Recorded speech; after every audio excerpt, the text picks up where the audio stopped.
Assignment problem. ये हमने पहले भी प्रीवियस सेमेस्टर में डिस्कस किया था, branch and bound dynamic programming में, या इस टाइप का हमने आई थिंक आपके शॉर्टेस्ट पाथ प्रॉब्लम या एल्गोरिथम्स में किसी पार्ट में हमने किया था, ब्रांच एंड बाउंड का एक लिटिल बिट पार्ट ओनली। ठीक है, today we will do student please mute yourself. Aanchal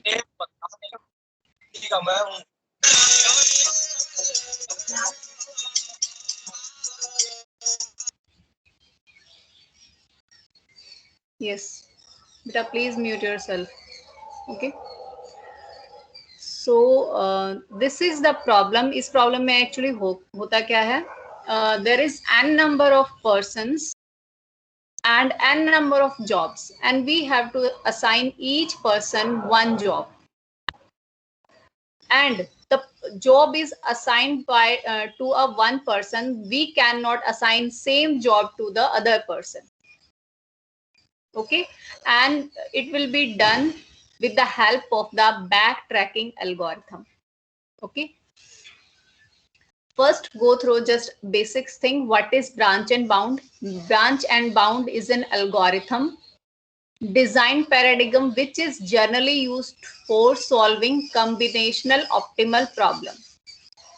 These problems are typically exponential in the terms of time complexity and may require exploring all possible permutation in worst case. The branch and bound algorithm technique solve these problems relatively quickly.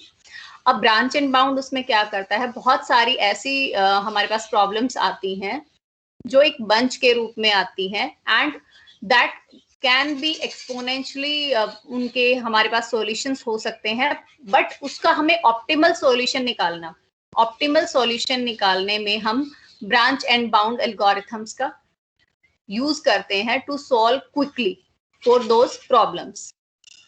ठीक है, now go through their basic terms or conditions for the backtracking as compared. If we compare this to the backtracking, हमारी दो additional terms हम use करते हैं. First, जो हम यहाँ पे use कर रहे हैं उसका solution हम state space tree के through निकालते हैं. State space tree क्या होता है, जब हम example में solve करेंगे आपको पता चल जाएगा. यानी ट्री टाइप में हम स्ट्रक्चर बनाते हैं, बट वो बॉक्सेस में हम जनरेट करते हैं रिजल्ट. ठीक है, a way to provide for each node, जो आपका नोड होगा of a state space tree, a bound on the best value of the objective function on any solution that can be obtained by adding the further components to the partially constructed solution represented by the node. जो हमारा root node होगा उसके बाद जो हमारे possible values होंगी उस node के थ्रू, वो सारे हमारे उससे कंबाइंड रहेंगे. सो हम क्या निकालेंगे, उससे फर्दर जो भी हमारा ऑप्टिमल सॉल्यूशन निकलेगा हम ऐड करते जाएंगे फॉर द नेक्स्ट प्रॉब्लम. ठीक है, second, the value of the best solution seen for far. हम जब ये यूज करते हैं एंड स्टेट स्पेस ट्री हम कंस्ट्रक्ट करते हैं तो हमें ऐसा लगता है सॉल्यूशन बहुत हमें इतना जल्दी नहीं मिलेगा. We need to have to work out. Best solution निकालने के लिए हमें काफी आगे तक जाना पड़ेगा. ठीक है,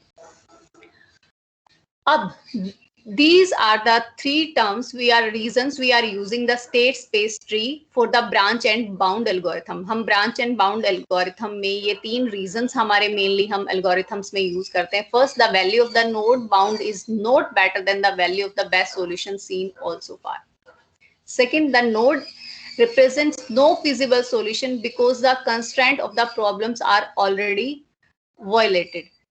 मे बी ऐसा हो सकता है कि हम जो फिजिबल सॉल्यूशन हमें नजर ही नहीं आ रहा है और हम उसको करते जा रहे हैं. Third, the subset of the feasible solution represented by the node consist of a single point, hence no further choice can be made. In this case, we compare the value of the objective function for these feasible solution with that the best solution seen so far and updated the later within the former if the new solution is better. Maybe हम ये करते किस reason क्या है हमारा, हम आगे बढ़ते जाते हैं, स्पेस ट्री हम बनाते रहते हैं. Maybe we'll get the better solution that already existing solution. That was the reason, यानी हमें एंड पॉइंट तक जाना पड़ता है. ठीक है,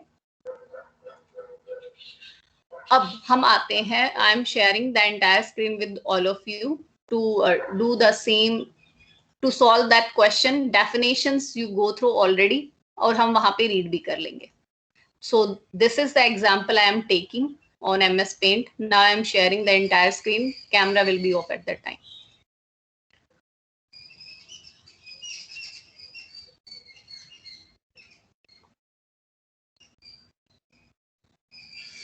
So this is the question here. A, B, C, D. ये A, B, C, D क्या है? These are the persons. मान लो हमारे पास 4 persons हैं.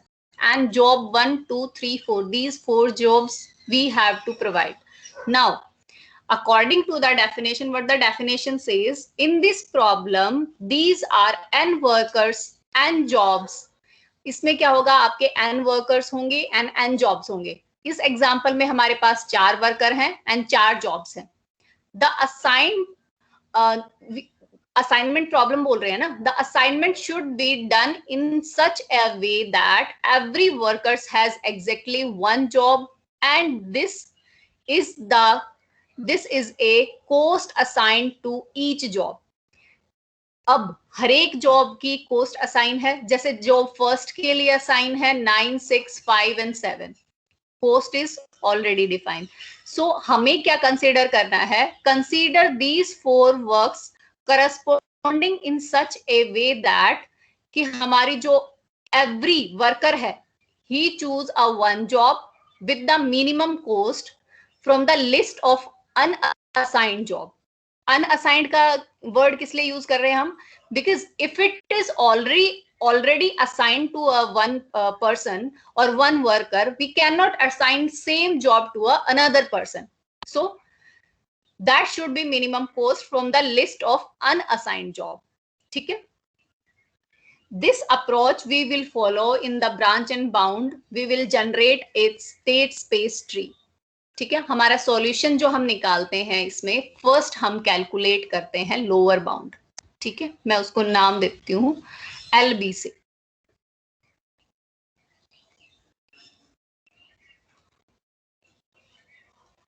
Lower bound LB.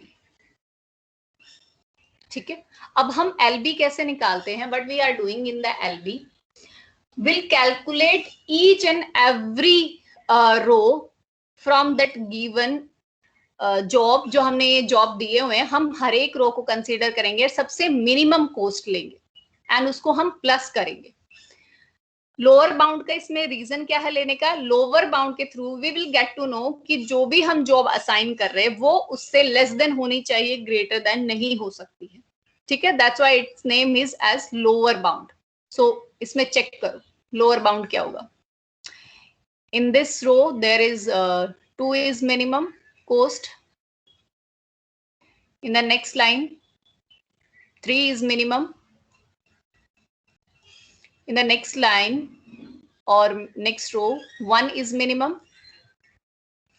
In the next line 4 is minimum. So calculate करो कितना हो गया? 5, 6, 10. So हमारा लोअर बाउंड क्या है? 10. यानी जो भी हम जॉब असाइन करेंगे to a particular person, it should be always less than 10, तभी वो परफेक्टली असाइन होगा. ओके, नेक्स्ट स्टेप पे जाते हैं हम. नेक्स्ट स्टेप हमारा क्या है? Now we need to create. हमने लोअर बाउंड क्रिएट कर लिया है, हम स्टेट स्पेस ट्री बनाएंगे इसके लिए. सो हमने लोअर बाउंड रख दिया है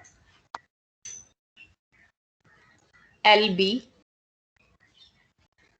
that is equal to 10. Now start with the first person, यानी फर्स्ट पर्सन है हमारा A. ओके, A को हमें जॉब असाइन करना है. हम चारों केस लेके चलेंगे when, because before A no person is there कि किसी को जॉब असाइन हुआ. यानी A के पास क्या चांस है? वो जॉब 1 भी ले सकता है, जॉब 2 भी ले सकता है, जॉब 3 भी एंड जॉब 4 भी. हम कोई भी जॉब उसको असाइन कर सकते हैं. इसलिए हम 4 के 4 केसेस कैलकुलेट कर सकते हैं कि उसमें मिनिमम जो कॉस्ट है हमारी A की, अगर वो जॉब्स करता है चारों जॉब्स करता है तो, या जब वो कंप्लीट जो वर्क करता है उसका लोएस्ट कॉस्ट क्या रहेगी उस टाइम पे, ठीक है। सो हम ए के लिए कैलकुलेट करेंगे। ए के लिए हम पहले लेते हैं जॉब 1, हम चारों केसेस साथ साथ डिस्कस करेंगे। सो मैं सबका डाल रही हूँ 4 के 4 का। A equal to 1, A equal to 2,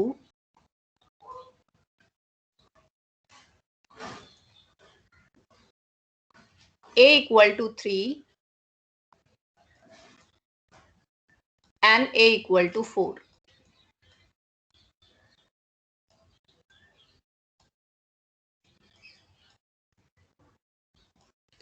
first हम लेते हैं A फर्स्ट। मान लो A को फर्स्ट जॉब असाइन हो गया। अब यहाँ पे आपको ध्यान देना जरा, ठीक है। A को फर्स्ट जॉब असाइन हो गया। अब जॉब 2 के लिए उसकी मिनिमम कॉस्ट क्या रहेगी, यानी उसकी जो A का कॉलम है, जो हमने फर्स्ट कॉलम में जॉब 1 चूज कर लिया, फ्रॉम द फर्स्ट कॉलम 9 है उसकी कॉस्ट, ठीक है। फर्स्ट असाइन किया जो हमने 9 है। अब हमें क्या करना है, नेक्स्ट जो हमारी जॉब्स बच गए, यानी जॉब 2, जॉब 3 एंड जॉब 4, इस कॉलम्स में से जो भी हमारी मिनिमम कॉस्ट है वो हम ऐड करेंगे, जो हम असाइन कर सकते हैं उसको।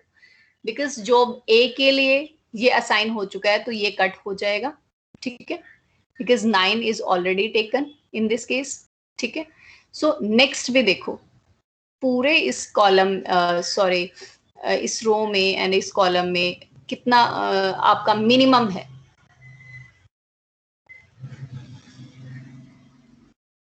क्या रहेगा minimum?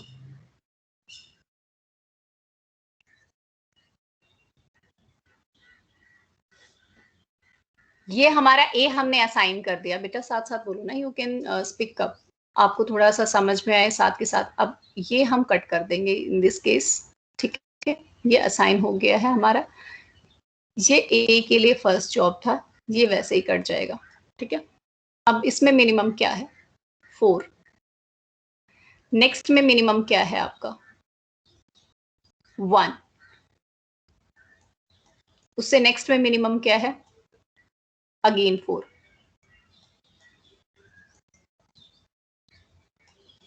That will be 9 plus 4 13 plus 1 14 plus 4 18, तो टोटल हो गया हमारा 18। नेक्स्ट, अब हमने A2 असाइन कर दिया, दिस वन। A2 असाइन जब हम करेंगे, दैट मीन्स ये जॉब एंड यहां से ये कट हो जाएगा हमारा।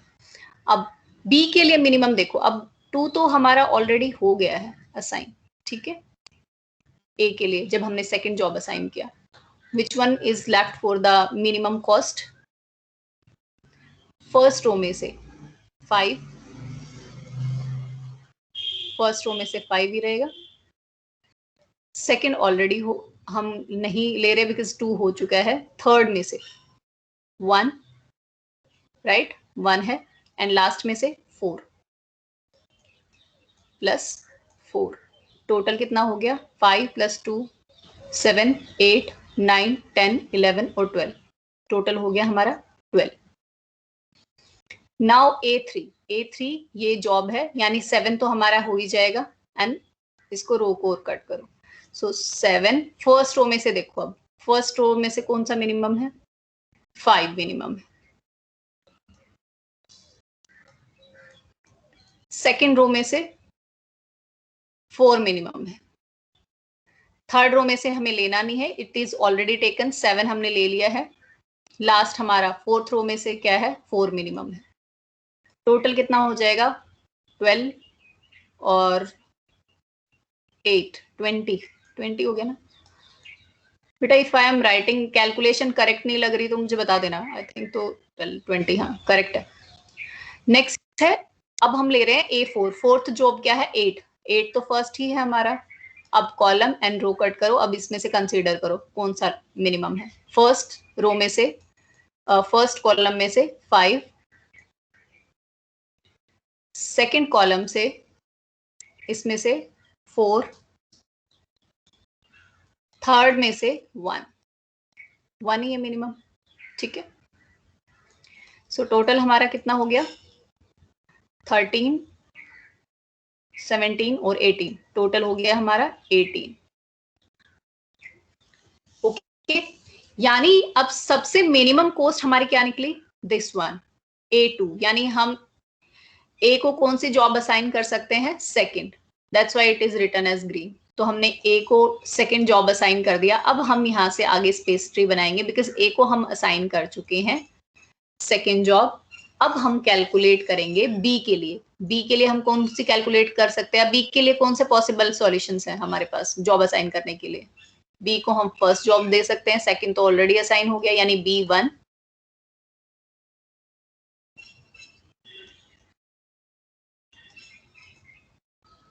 B2 ऑलरेडी असाइन होगी, सो B3 एंड B4।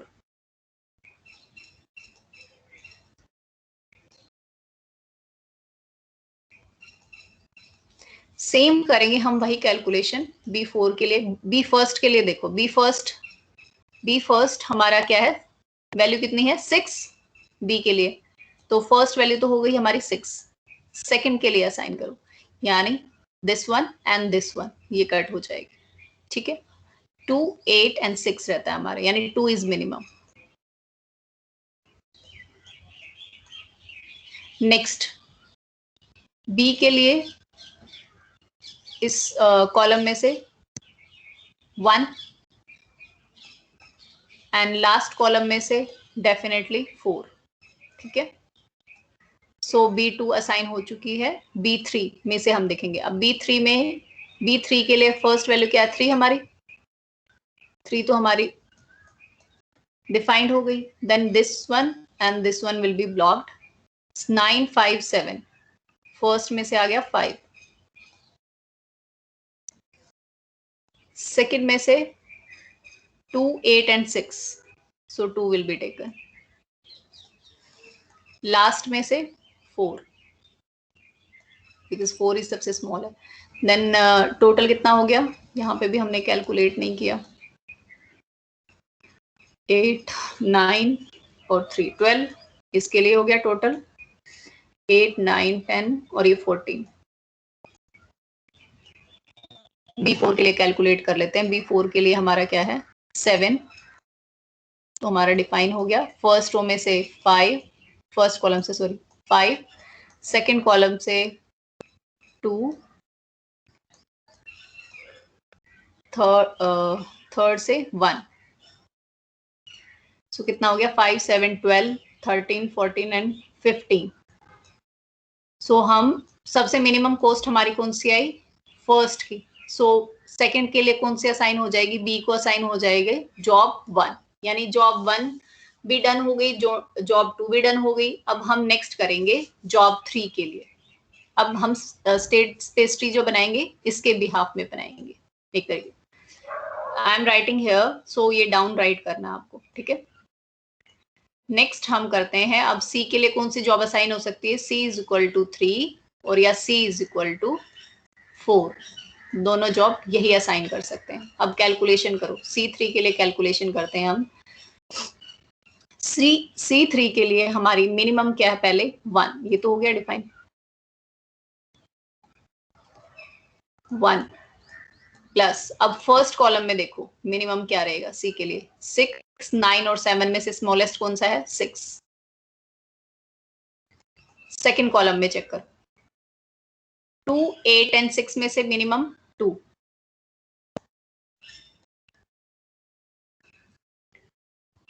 थर्ड हमने ऑलरेडी ले लिया। फोर्थ में से चेक करेंगे। 8, 8 एंड 4 में से 4 इज स्मॉलेस्ट। तो टोटल हमारा कितना हो गया? 7, 8, 9, 9 एंड 3, 12। No 7, 8, 9, 9 and 4, 13। ठीक है, अब C4 कैलकुलेट करते हैं। C4 के लिए वैल्यू क्या है? 8, यानी this one and this one will be blocked. देखो अब 9, 6 एंड 7 में से मिनिमम है हमारा 6। सेकेंड कॉलम में से 2, 8 एंड 6 में से 2 इज मिनिमम, एंड इसमें से तो 1 ही मिनिमम है, यानी 14, 15, 16, 17, तो ये हो गया हमारा 17. सो इट इज डिफाइंड कि हमारा जो सी को हम कौन सा असाइन कर सकते हैं, थर्ड जॉब असाइन कर सकते हैं. ठीक है, सो ये हमारा थर्ड जॉब असाइन हो जाएगा सी को. डी को definitely it will be fourth, because वही लेफ्ट है, नो चॉइस फॉर डी. ठीक है, सो हमारी इस टाइप से ये असाइनमेंट, अब सबको जॉब असाइन हो गया है. ठीक है, एंड बैक ट्रैकिंग का इसमें क्या यूज है, because we need to back track for the perfect solution. हमें बार बार पीछे जाके वी हैव टू सर्च कि there is a what is a particular solution for first, second, third and fourth. ठीक है, we have to check every time. This is called your branch and bound assignment problem. हाँ जी बच्चा, किसी को कोई particularly need to ask again and we need take any other example if you want. You can take any example, do in your copy, practice it twice, it will be clear to all of you. फिर भी if you wanted to take any other example then you can take. आप बताएं मुझे कोई दूसरा example लेना हो तो, एंड ये भी समझ में नहीं आया तो we can repeat it again.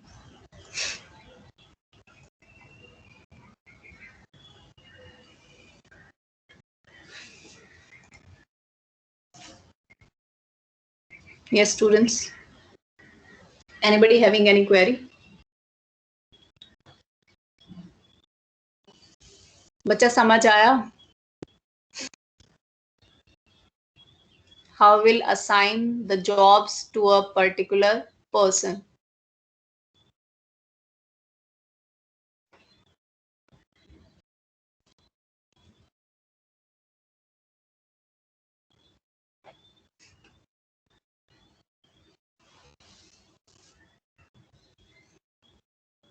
Anybody having any query? बेटा we have 10 minutes, we can repeat it अगर आप लोगों को समझ नहीं आया तो.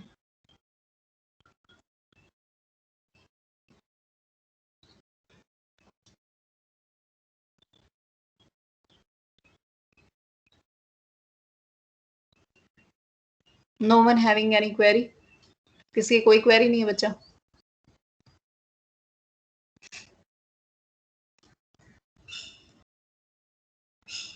Student, do you have any query? No ma'am. समझ आ गया? Yes ma'am.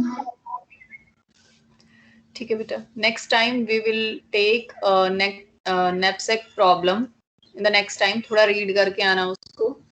I'll continue and the PPT is already shared on MS Team.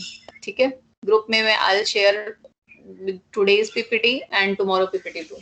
ठीक है, थोड़ा उसको रीड करके आना PPT को. By the time, have a nice day to all of you. Have a great day. Now you can leave.